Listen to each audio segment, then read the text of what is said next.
We're also live here on The Pulse on the Joy News channel on Multi TV. Now, we stay with the campaign trail, and President has been touring the Greater Accra region, and just past Tuesday, he walks on the ground, of course, in his most aggressive style, trying to win hearts and minds. Joseph Akable looks at how the supporters at the rallies, of course, embraced him, but there's some of the very interesting side stories that he also managed to pick up. Now, often at campaign platforms where presidential candidates and various aspirants speak, one thing that we often ignore is the fact that supporters appear in different attire. Now, here at the Fadama Park, in some few minutes' time, the NDC's presidential candidates will be addressing them. But before he arrives even to speak, I'm here to go around to find out from some supporters how crucial is it to wear party attire when they attend such events, and what influences their choice of attire. Let's take a walk around the Fadama Park. Let's find out from supporters why they opt to wear such attires at such party events. Pepper, oh yeah, Mahama pepper, pepper, pepper, oh yeah, frankly pepper, pepper, pepper. Inshallah, inshallah, let them alone, cut them in my love. Why they say, yaro, yaro,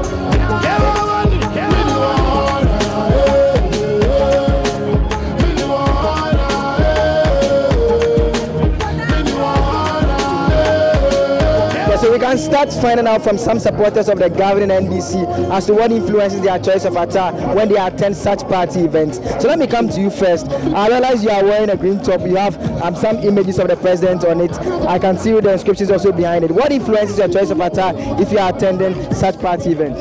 If you are a true member of NDC, it doesn't matter any attire that you wear. If you're a true member, you can even put on your clothes and wear anything and come to the party. Once you have the love for the party, you can put on anything and come. That's the love I have for NDC. That's why I'm here. Well, let me come to you. How crucial is it wearing something that people can relate to and identify as belonging to the NDC? Well, as a true member of an NDC member, I don't think there's any problem showing off my party, because there are a whole lot of parties people do represent in different attires. So I don't think I have to pretend to be something else. This is who I am. I'm for NDC, so I try to represent it anytime. And I'm proud of my party too. Let me come to you. How difficult or how easy is it getting some of these attire to put on? Anywhere you will get that. They are even showing some here. It's free. You don't need to pay. It's just free. We love the party, so we share everything, the cap, the attire, anything. So it's free. And as supporters of the party, do you think this has the potential to encourage more people to vote for your presidential candidate? Yes, I think it has done a whole lot. Our president has said a whole lot to the youth, and we are here to entertain him and help him to vote for him, because we are for him, we are for the youth, and we are supporting all his good works and supporting him throughout. We all know the kind of schools he has built for the youth, and we are here because we are proud of him and we want to support him. That's why we are representing in our party. Well, so those are some supporters of the governing National Democratic Congress explaining what influences their choice of attire for such party events. Let's still hang around a bit and let's talk to some more people to find out from them, maybe the guys this time around, to find out from them what influences their choice of attire and how easy or difficult is it getting such attire to put on. pepper, oh yeah, Mahama pepper, pepper, pepper, oh yeah, frankly pepper, pepper, pepper. So we have heard from the ladies, and like I said, I'll be getting closer to some of the gentlemen to find out how crucial it is wearing party paraphernalia to such programs and what influences their choice of an attire. Let me start with you first. I can see you are in an attire that has an image of your presidential candidate all over it. How important is it wearing party attire to such events? Yeah, for people to know where you are standing.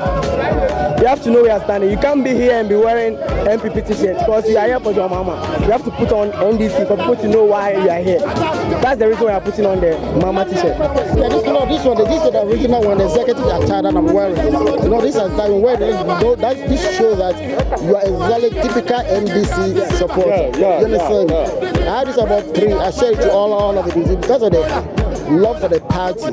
Let me come to you. How difficult or how easy is it getting access to such party material? it wasn't easy sometimes to get even the t-shirt of the NDC attire, but sometimes you get it from the office, head office and things. But I think sometimes very difficult, but other times it's easy to get the t-shirt. Well, and you think this has the potential, you are supporters, do you think it has the potential to influence the vote in terms of getting more people to vote for your presidential candidate? I'm sure. Yeah, because we are youth and we know what's going on. We can't just sit back and just say because of the crowd, all of us like are going towards one direction. So no, we have to change or something. So what he's doing for us is good. So that is why you decide to wear NDC for people to know where I stand. I can't just be here and be wearing MPP. This is the logo, NDC. So if I'm to ask you, how many of such tops do you have? I have about 6. 6, but I've given my brother some. They are wearing some. About 6. Yeah. Euphoria. We want people to know the euphoria. People know what is going on, because it's not easy to come this far. Everybody is saying Twaso. No, we want Twaso. That is why we want people to know the euphoria and to know what is going on. That is it. That is why we are here. Well, so these are some supporters of the governing NDC. You can hear them. They are shouting so much noise here and so much noise, and they are all over me. But one important thing that you can't help but identify is the fact that a good number of them are in party paraphernalia, and they've been explaining that it is very crucial for them. They say it's a symbol of identification and it makes people aware that they belong to the Gambia National Democratic Congress. This is the situation here. For Joy News, Joseph Akable.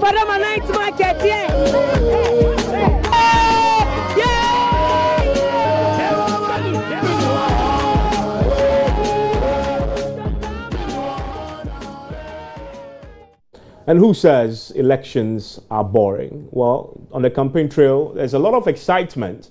And guess what? The president, John Dramani Mahama, is today again on the campaign trail somewhere in the Greater Accra region. My colleague Kwame Janka is following him today and joins us on the telephone line right now. Thank you, Kwame, for your time here on the pulse. So where is the president right now? What has he been saying? Well, per his itinerary, around this time, he should be rounding up whatever he's doing around Dodowa and be heading towards Afuenya in the next 30 to 45 minutes, where there will be a rally at Afuenya to address some party faith for ahead of the December 4. For Afuenya, in terms of constituency, it is in the Ningo Pram constituency. And then the president would move to Kakasunanka, which is in the Fon Katamaso constituency. Now, for Fon Katamaso constituency, Nilaya who has the Greater Accra Regional Minister, that's his constituency. So he'll be launching his campaign today at Afuenya. And then from there, the president is expected to be back to Accra about 7 p.m., where everything should be rounded up and then be heading back to Accra. So at the moment, it's all gearing up towards his arrival. And then from there, whatever he has for the supporters down here, they will deliver as they expect a lot from the president ahead of the polls. I can see people showing a lot of love to him as his convoy moves through traffic and to its final destination. Already, what sort of reactions when you speak to people in anticipation of his arrival are you getting? Because we know that the president has a clear message to give. What are they expecting from him? Well, certainly that I had NDC fans expected the president to actually give, continue with his message of hope that he will be able to retain his seat and then make history, for the NDC at least for the third year running or the third term running, and not expect Nakufado, who is also looking forward to annex the seat. So far, they expect a lot, and for Katamanso, they would want to probably vote Linai Afutago as a member of parliament again. But he is also coming under a lot of pressure from the opposition MPP, who are also looking forward to unseat him this time around, because they think as the MP, he hasn't done enough for his constituents after ascending the throne in the last 2 terms. So it's a lot. Here, they will be expecting a lot from him, like I said. Kwame, stay on line for me, because I'll be coming back to you shortly on this John Dramani Mahama campaign there as we wait for him to arrive. But whilst we keep Kwame on the line following, the president, John Dramani Mahama. We can also connect now to Lateef Idris. He's been following Nana Addo Dankwa Akufo-Addo as he interacted today. We've been watching and listening to that interaction go on between himself, Alan Chamanting, and the AGI. Lateef, we missed a huge chunk of that interaction, but I get a sense that the AGI member didn't make it easy for him. They had some tough questions for him about his plan for the industrial sector. Yeah, Evans, rightly so. AGI is not joking around today. Nana Addo and the MPP called for this meeting with the Association of Ghanaian Industry. The plan was to bring on board the policies and plans the new Patriotic Party has for the Ghanaian people, particularly on job creation and the industry. Now, if you follow the Nana Addo campaign tour, you know one key issue that has been part of his speeches has to do with the issue of slashing taxes. And in some instances, the flag bearer has promised to slash the taxes completely in some of the sectors. Talk about the KAI. Now, today, when the new Patriotic Party, led by their presidential candidates, Nana Addo and Alan Chamanting, Konedu Apreku, and some other bigwigs met with the AGI. Now, after the presentation, the issue of tax, reduction and slashing didn't feature. So, as I speak to you now, it's a Q&A session, and the members of the association have been raising issues, asking the Nana Akufo-Addo and the new Patriotic Party to come again, because on the campaign trail, they've followed the party, and they've had lots and lots of promises on how the party, if given the nod to rule this country, will slash down taxes, but then it didn't come up. Now, what the explanation Nana Akufo-Addo gave is that, no, we are not going to see that, or we are not going to realize that immediately the party takes office. What the NPP government would do, that is, if given the nod, would be to have a comprehensive review of the current tax regime. Now, according to Nana Akufo-Addo, AGI will feature keyly in this comprehensive review before, if the issue of tax reduction and slash would even come on board. So it's not as if once a Nana Addo presidency is realized, we are going to have automatic slashing of taxes. Now, one key issue that has also come up has to do with the issue of empowering the Ghanaian people. Now, throughout the presentation, one of the, I'm talking about the former president of AGI, he said he didn't hear anything on empowering the Ghanaian people who are doing business in this country. He also told the flag bearer to go back again, maybe do further research on how to empower the Ghanaian industry players so they can expand, the industry to employ more people. So, Evans, it's not a talk shop here at the AGI talking about the Trade Fair Center. Nana Addo and the NPP are not having it easy. It's not a joke when it comes to AGI right now. And I'm curious to learn how the AGI members have been reacting to the answers that he's been giving to these tough questions. Yeah, it was, like I said, we have almost everybody who matters within the association is here. And one member of the association, before he even started talking, he told the presidential candidate, that's what I'm going to say, within the pleasant to your ears, but I'm going to say it. He was talking about the issue of the comparison Nana Addo has been playing with Côte d'Ivoire, Ghana and Côte d'Ivoire, that Côte d'Ivoire has come from a civil war, but then it is now one of the most attractive investment destinations on the West African sub-region. Now, this guy, which I've not gotten his name yet, was talking about the fact that if you go to places like China and other developed countries, the issue of the currency didn't feature once they tried to get back on track as far as industrialization of their countries are concerned. So Nana Addo's point about comparing Ghana with Côte d'Ivoire and the depreciation of the cedi doesn't really hold water. These are technical men who are, trying to scrutinize the policies, the new Patriotic Party has if they are lucky to win the mandate of the Ghanaian people, Evans.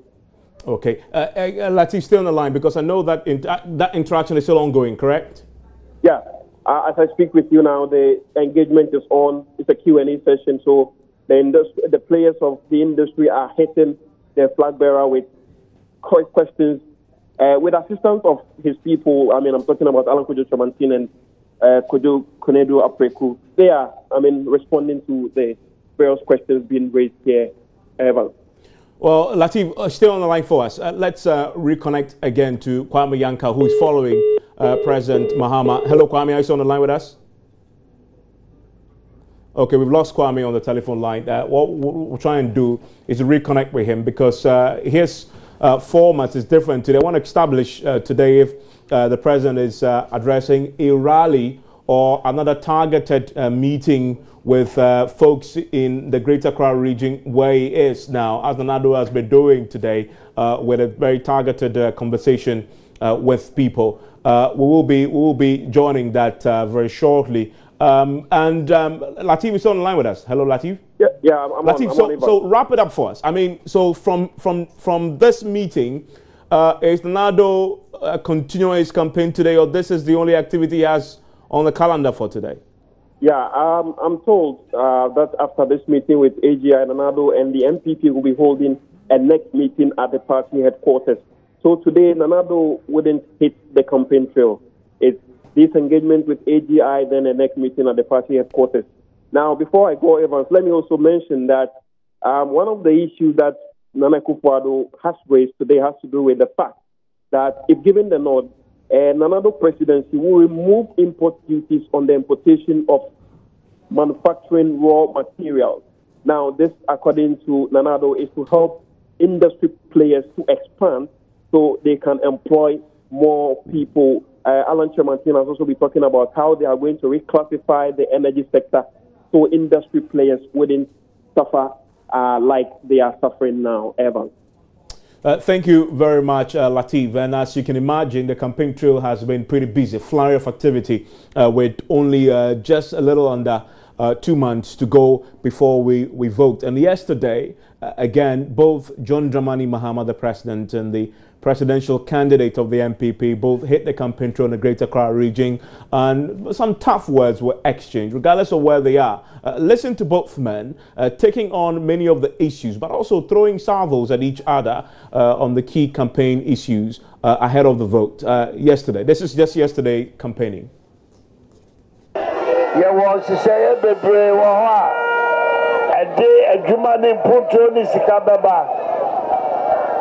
Now they take through. If you bring Ghana, you far who did Bessina, Sika Samoa.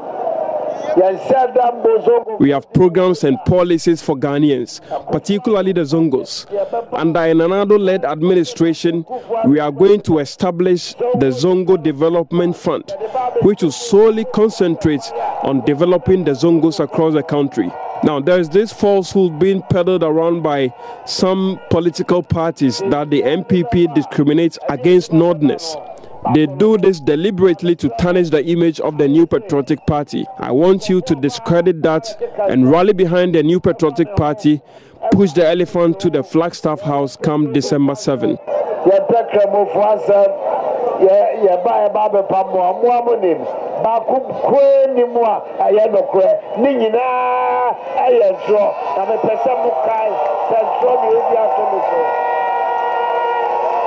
The NDC presidential candidate started his tour by interacting with traders at the Kaneshie market. President Mahama had a brief meeting with the leadership of the market, after which he addressed traders who had gathered at the market square. President Mahama promised to fix the drainage challenge facing the market if he is re-elected. We have added a drain from Kwale to our project. This will ensure that water flows freely from Kaneshie. From Kaneshie, the president headed to Atiko, where he introduced to the supporters the party's parliamentary candidate for the Kaikwe South constituency, Alexander Ekwaku. The president touted his achievements in infrastructure, arguing that contrary to claims by the opposition that he was wasting resources, jobs were being created. Infrastructure, it is a way of creating jobs. So the US election President Hillary Clinton. If you provide infrastructure, it is a way of creating jobs. Even in the US, Hillary Clinton is promising to invest $250 billion into infrastructure. This is because it creates jobs. If you don't build schools, where would trained teachers teach? Almost training as teachers. Say yes, school and see what almost free training college and you know The president then stopped at Dakuman, where he dared the opposition New Patriotic Party to come clear on how much they spent while in government on the redenomination exercise. Up till today, no Ghanaian knows the cost of the redenomination exercise. Then the same person and people come and stand and say somebody is incompetent. You are incompetent. Moses, how much did it cost us? Simple thing like this, you can't tell us. And you have the nerve to come and talk about corruption. Look in the mirror and look at yourself. The president's activities for the day ended at the Fadama Park, where he addressed the mammoth rally. He assured the electorate that he remains committed to solving challenges facing the country. Zongos and the inner cities, the places where we have poverty, we're going to assist them with all the social protection programs government has. The president is expected to tour other parts of the region on Wednesday. Meanwhile, the vice presidential candidate of the New Patriotic Party, Dr. Mahmoud Bawumia, has offered a decisive response to a request by President John Mahama for the disclosure of the cost of the 2007 denomination of the city. He had the president talk about that in that campaign rally yesterday. In a short comment on his Facebook wall, Dr. Bawumia said the request by the president is another demonstration of his cluelessness about economic issues, while quoting today's request for disclosure on a 2007 redenomination is another demonstration of incompetence, apart from the fact that the then governor disclosed the cost as far back as 2007. If the president really wanted to find out the cost of the redenomination, he could simply have asked his VP, who was Bank of Ghana governor, especially when the president was head of the economic management team between 2009 and 2012. And that's Dr. Bawumia, a direct quote from him in reaction to the president.